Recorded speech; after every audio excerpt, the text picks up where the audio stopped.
His Highness reassured all of us that Saudi Arabia will always support Pakistan in every walk of life, be it trade, investment, political issues, diplomatic issues. And the fact of the matter is that Pakistan and the people of Pakistan have always received unconditional material support, diplomatic support, and help of all kinds from Saudi royal family and the people of Saudi Arabia since inception of Pakistan.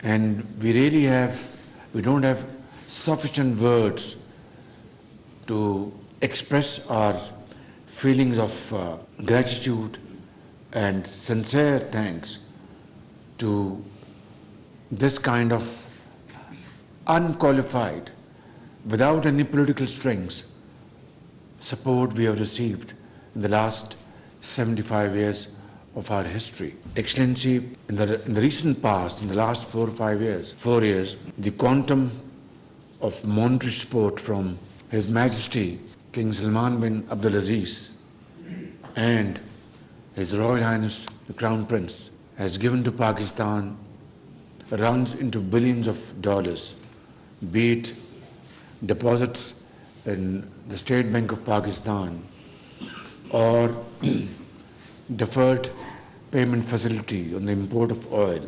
We have no words to thank this generosity from His Majesty and the Crown Prince. And not only this, in the previous years, similar kind of support was given to Pakistan. And believe me, this will always be remembered, not by us, but by all generations to come.